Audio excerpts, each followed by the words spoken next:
भारत की ज्ञान की परंपराओं में एक छोटी सी कहावत के रूप में हमारे गांव में प्रचलित है, पहला सुख निरोगी काया, शरीर हमारा स्वस्थ रहे। और इसको पूरी दुनिया में कोरोना ने दिखा दिया कि पहला सुख निरोगी काया। यदि आप बीमार हो गए हैं तो स्टैंड स्टिल, अब आप एक बड़ी भारी विपत्ति है। कोरोना एक ग्लोबल पेंडेमिक सब कहते हैं, मैं कहता हूँ वैश्विक विपत्ति, महामारी, पता नहीं क्या क्या है। 2014 में मुझे सपने आए थे और पहले से भी चिंतन करता रहा था, सोचता रहता था क्या होना चाहिए भारत में कि हम विश्व के श्रेष्ठतम लोग तैयार करें। इसके लिए है प्राथमिक कक्षा से ही अनिवार्य स्वास्थ्य शिक्षा। हमने देखा कि प्रधानमंत्री ने कह दिया कि सफाई बहुत आवश्यक है और सफाई के लिए किया अभियान चलाया,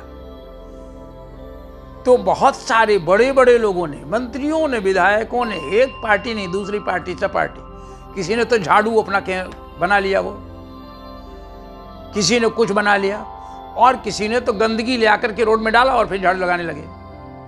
बाबा, सफाई की एक टेक्निक, सफाई का दर्शन, मूल दर्शन सफाई का समझ लेते तो स्वस्थ रहने में, सुंदर रहने में, आनंदमय जीवन जीने में, एक मन में प्रसन्नता के लिए बहुत बड़ी चीज होती है। जिन गांव में हम लोग काम करते थे नाना जी के साथ में, तो वो उनके पास सीमेंट के बने और पक्के मकान नहीं थे, लेकिन जो उनकी कुटिया बनी रहती थी उसमें तरह तरह की मिट्टी में रंग करके, सफ़ेद है, पीला है, लाल है, और वो बड़ी सुंदर पुताई की रहते थे। यहाँ तक कि नीचे फर्श में डिजाइन किए रहते थे। चित्रकूट की परिक्रमा में इसमें वो सुंदर टाइल्स को रोड पर अपने सामने पोत करके और बड़ी सुंदर डिजाइन बने रहते थे। तो एक तो सफाई आवश्यक है। नाखून काटना पहले देखते थे, अब नहीं दिखते हैं। कपड़े की सफाई हो, घर की सफाई हो, समाज की सफाई हो। रीवा में नालियों के किनारे बजबजाते रहते हैं, वो बैनर लग जाएगा, फ्लैक्स लग जाएगा रोड के किनारे की, बहुत सुंदर, रीवा हमारा नंबर 1। लेकिन पार्थीनियम जो चारों तरफ नाली में ग्रो कर रहा है, तो आपको तो हे फीवर होगी, आपको एलर्जी तो होगी। पार्थीनियम से खाद बनेंगे नहीं, पत्ते उठा करके एक साथ जलाना है, ये सफाई नहीं है।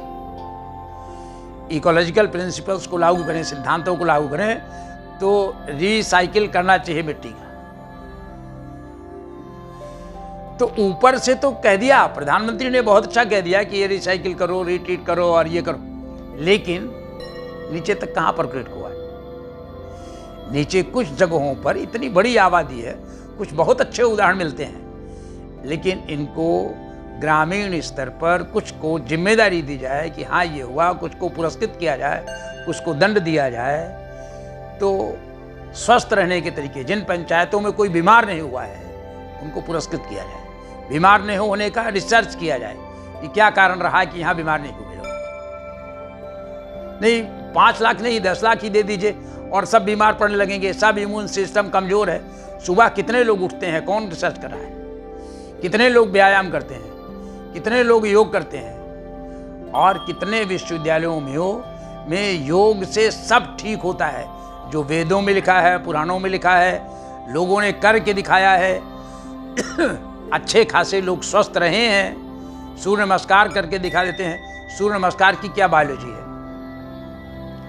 उससे हमारे शरीर की मांसपेशियों पर कितना असर पड़ता है, कितना बलशाली होती है, कितनी नहीं होती, हमारी पाचन शक्ति में क्या असर पड़ता है, हमारी सांस लेने की प्रक्रिया में क्या असर पड़ता है, आँख के साथ हमारा इसका क्या रिलेशन है, हमारी घुटने की बीमारी से इसका क्या रिलेशन है, डायबिटीज से क्या रिलेशन है।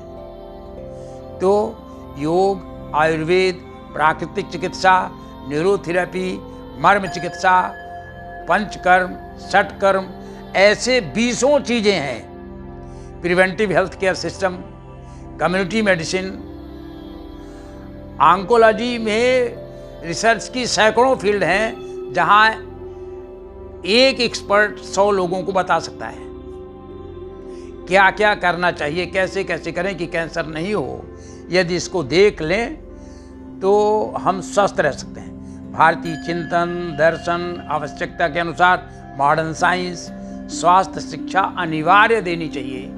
इसके लिए जरूरी नहीं कि आप साल भर पढ़िए, साल भर परीक्षा होती रहे, कहीं 2, 4, 10 जगहों पर परीक्षा हो कि आप ये हैं। ऐसे अलग अलग विषयों पर स्वतंत्र करके कहाँ से पढ़ के बच्चा आया है, कैसे कैसे पढ़ा है, उसकी परीक्षा किस तरह से ली जा रही है, देखें कि इसका ज्ञान व्यावहारिक है, समाज में उपयोग कर पाएगा कि नहीं, इस हिसाब से उसको छोड़ देना चाहिए और फिर उसको ग्रांट ले और वो काम करे। और एक एक नौजवान 10-10 लोगों को ट्रेनिंग दे करके अपने काम में ले सकता है। देश में बेरोजगारी की समस्या का अंत हो जाएगा, देश में स्वास्थ्य शिक्षा बहुत अच्छी हो जाएगी, पूरे विश्व के लिए भारत ज्ञान का केंद्र बन सकता है, पूरे विश्व के लिए ज्ञान का केंद्र बन सकता है। और भारत का अर्थ यही होता है, भारत में ऐसे ही होता था, ऐसा होना चाहिए। नमस्कार।